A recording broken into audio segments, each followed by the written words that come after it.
basura sa Marinate ay tumawa sa problema. Ito ang lumabas sa unang taong pag-aaral ng Eco Waste Coalition.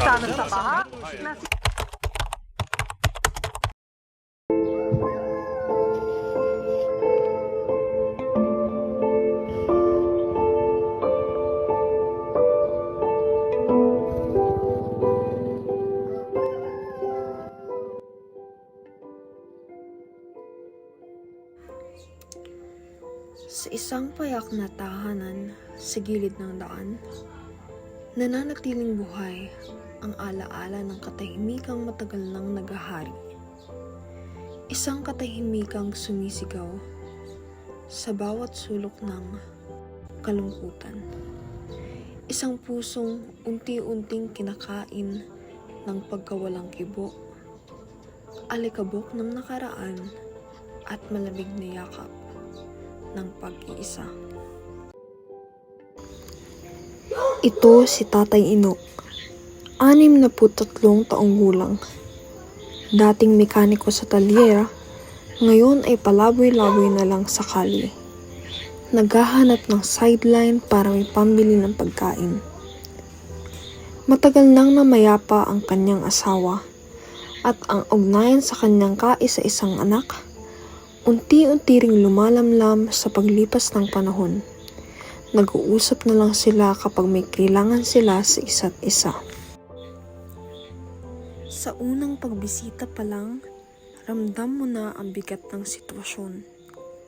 Ang amoy ng bulok na basura, ang dumi ng mga nakakalat na pinggan, at ang panganib sa bawat hakbang, lalo na kapag umuulan.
Buo ang aking hangarin, maibalik ang kaayusan, magsimula sa maliit, makinig, maglinis, at magturo.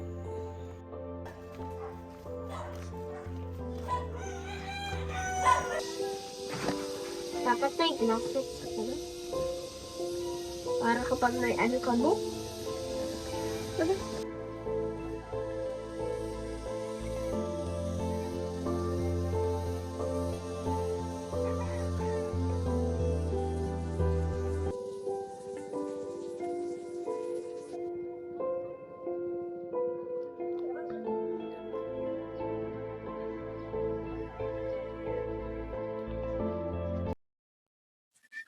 Ano? Tara, go lang.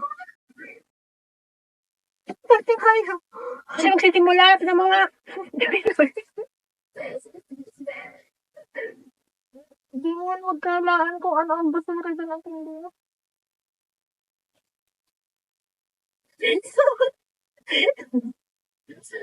On the way para humingi ng tulong sa kabilang bahay. Grabe.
So, hi. Last day ko na to. Tatapusin ko lang yung mga nasibulan ko doon. And balak namin maggawa ng bintana. Pero limited time lang kasi yung mga kasama ko mamaya hanggang 11 lang sila. Time check. 8:36 na. Kaya ba? Hindi ko alam.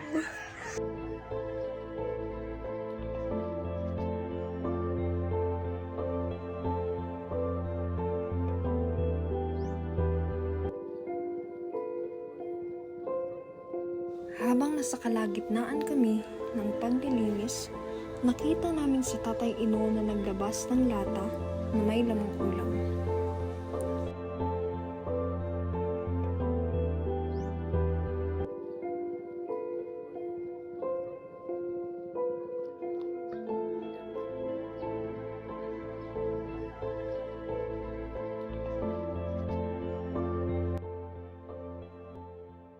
So, kauuwi ko lang ng bahay. Maka-proud. Ready na ba kayo makita yung before and after? Time check, 12:36 na.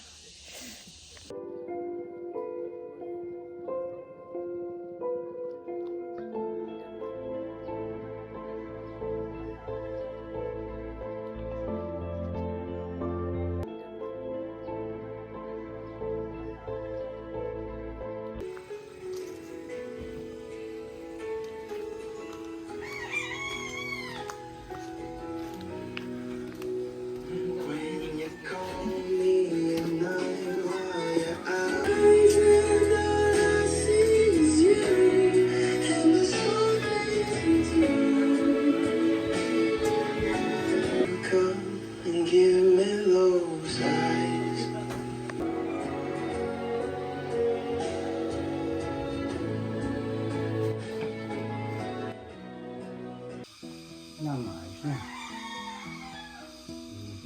Na. Ano masasabi mo? Pa. Hmm? Okay na nga. Maayos na. Medyo pa yan. May aayos pa ba to?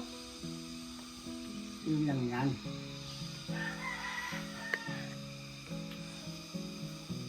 Ang tanong, mame-maintain mo ba yan ng ganito? Oo. Talaga? Hmm. Talaga ha?